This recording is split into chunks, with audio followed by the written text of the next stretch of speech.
নমস্কাৰ এনিটক চাই থকাৰ বাবে ধন্যবাদ ষ্টুডিঅত মই নিজৰা দিবলাইছো এই মুহূৰ্তৰ এক অত্যন্ত গুৰুত্বপূৰ্ণ খবৰ আজি চাৰিখন ৰাজ্যত উপনিৰ্বাচনৰ ভোট গণনা ৰাতিপুৱাৰে পৰা আৰম্ভ হৈছে পুৱা 8 বজাৰ পৰা অব্যাহত আছে ভোট গণনা ইতিমধ্যে শান্তিপূৰ্ণভাৱে ভোট গণনা অব্যাহত ৰাখিছে আৰু যেহেতু চাৰিখন ৰাজ্যৰ 5টা সমষ্টিত ভোট গণনা অব্যাহত আছে কোনটো সমষ্টিত কোন প্ৰাৰ্থী আগবাঢ়িছে কোনটো দলৰ প্ৰাৰ্থী আগবাঢ়িছে আমি এই মুহূৰ্তত সবিস্তাৰে জনাবলৈ যত্ন কৰি মেনিটক চাই থকা প্ৰতিগৰাকী দৰ্শকক জনাবলৈ যত্ন কৰিছে এই মুহূৰ্তৰ এক অত্যন্ত গুৰুত্বপূৰ্ণ খবৰ আজি চাৰিখন ৰাজ্যত উপনিৰ্বাচনৰ ভোট গণনা পুৱা 8 বজাৰ পৰা অব্যাহত আছে উপনিৰ্বাচনৰ ভোট গণনা পশ্চিম লুধিয়ানাৰ আসনত আগবাঢ়ি আছে আম আদমি পাৰ্টিৰ প্ৰাৰ্থী সঞ্জীৱ আৰোৰাৰ অগ্ৰগতি আম আদমি প্ৰাৰ্থী আগবাঢ়ি আছে লগতে কেৰেলাত নীলাম্বুত অগ্ৰগতি হৈছে কংগ্ৰেছ প্ৰাৰ্থী আৰ্জাদান চৌকত আৰু লগতে গুজৰাট বিচাৰবৰ্ডৰৰ যি আসনত আগবাঢ়িছে আম আদমি প্ৰাৰ্থীগৰাকী ইটালিয়া গোপাল আম আদমি প্ৰাৰ্থী আগবাঢ়ি আছে পশ্চিমবংগ কালীগঞ্জ আসনখনত আগবাঢ়িছে টিএমচিৰ প্ৰাৰ্থী আলিফা আহমেদ তৃণমূল কংগ্ৰেছৰ প্ৰাৰ্থী আলিফা আহমেদ আগবাঢ়ি আছে গুজৰাটৰ কাদি আসনখনত আগবাঢ়িছে ভাৰতীয় জনতা পাৰ্টি এনেদৰে এতিয়া ৰাতিপুৱা 8 বজাৰ পৰা যি ভোট গণনা অব্যাহত আছে শান্তিপূৰ্ণভাৱে ভোট গণনা চলি আছে এই চাৰিখন জিলাৰ 5টা সমষ্টিত দেশৰ চাৰিখন ৰাজ্যক্ৰমে গুজৰাট কেৰেলা পাঞ্জাব আৰু পশ্চিমবংগৰ 5খন বিধানসভা আসনত উপনিৰ্বাচনৰ বাবে আজি শান্তিপূৰ্ণভাৱে ভোট গণনা চলি আছে কেৰেলাৰ নীলাম্বু সমষ্টি লুধিয়ানা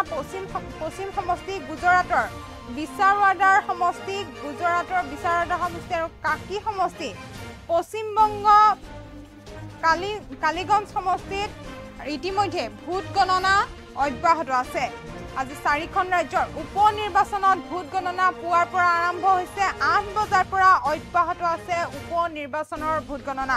পশ্চিম লুধিয়ানাৰ আসনত আগবাঢ়ি আছে আম আদমি প্ৰাৰ্থীগৰাকী সঞ্জীৱ আৰোৰা অগ্ৰগতি আম আদমি প্ৰাৰ্থী আগবাঢ়ি আছে কেৰেলাৰ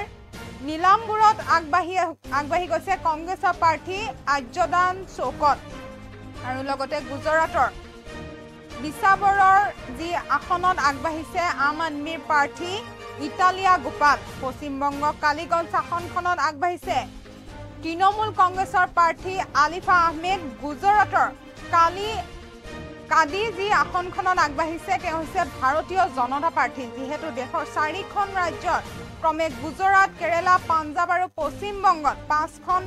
যি বিধানসভা আসনত এতিয়া উপনিৰ্বাচনৰ বাবে আজি শান্তিপূৰ্ণভাৱে ভোট গণনা চলি আছে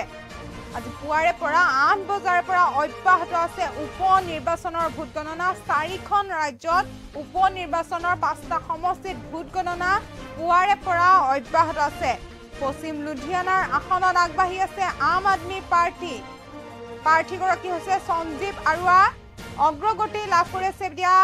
পশ্চিম লুধিয়ানাত আম আদমি প্ৰাৰ্থীয়ে আৰু কেৰেলাৰ নীলাম্বুৰত অগ্ৰগতি হৈছে কংগ্ৰেছৰ প্ৰাৰ্থী আৰ্জাদান চৌকত এতিয়া কেৰেলাৰ নীলাম্বুৰত অগ্ৰগতি হৈ আছে আগবাঢ়ি আছে ভোটত আৰু লগতে গুজৰাট বিচাৰবৰ্ডৰৰ যি আসনত প্ৰাৰ্থী আছিলে ইটালিয়া গোপাল তেওঁ আগবাঢ়ি আছে বুলি জানিব পৰা গৈছে লগতে পশ্চিমবংগ কালীগঞ্জ আসনখনত আগবাঢ়ি আছে তৃণমূল কংগ্ৰেছৰ প্ৰাৰ্থী আলিফা আহমেদ গুজৰাটৰ কাদি আসনখনত আগবাঢ়ি আছে ভাৰতীয় জনতা পাৰ্টি পুৱাৰে পৰা শান্তিপূৰ্ণভাৱে ভোট গণনা অব্যাহত আছে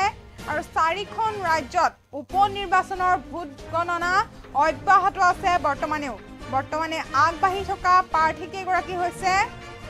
সঞ্জীৱ আৰোৰা লগতে আৰ্জাদান চৌকত আৰু ইটালীৰ গোপাল আনহাতে আছে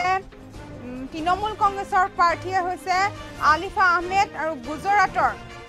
প্ৰাৰ্থীগৰাকী আগবাঢ়ি আছে বুলি জানিব পৰা গৈছে দেশৰ চাৰিখন ৰাজ্যত ক্ৰমে গুজৰাট কেৰেলা পাঞ্জাব আৰু পশ্চিমবংগত 5খন বিধানসভাৰ আসনত উপনিৰ্বাচনত আজি শান্তিপূৰ্ণভাৱে ভোট গণনা চলি আছে আজি 4খন ৰাজ্যৰ উপনিৰ্বাচনৰ ভোট গণনা পুৱাৰে পৰা চলি আছে শান্তিপূৰ্ণভাৱে চলি আছে আৰু ইতিমধ্যে পশ্চিম লুধিয়ানাৰ আসনত আগবাঢ়ি আছে আম আদমি পাৰ্টি আৰু লগতে সঞ্জীৱ আৰোৰা আগবাঢ়ি আছে আম আদমি পাৰ্টি পশ্চিম লুধিয়ানাৰ পৰা কেৰালাত নীলাম্বুৰত অগ্ৰগতি হৈছে এতিয়া কংগ্ৰেছৰ প্ৰাৰ্থী আৰ্যদা চৌকত গুজৰাটৰ বিচাৰ বৰ্ডৰৰ আসনত আগবাঢ়ি আছে আম আদমি প্ৰাৰ্থী ইটালিয়া গোপাল পশ্চিমবংগ কালিগঞ্জ আসনখনত আগবাঢ়ি আছে তৃণমূল কংগ্ৰেছৰ প্ৰাৰ্থী আলিফা আহমেদ গুজৰাটৰ কাদি আসনখনত আগবাঢ়ি আছে ভাৰতীয় জনতা পাৰ্টি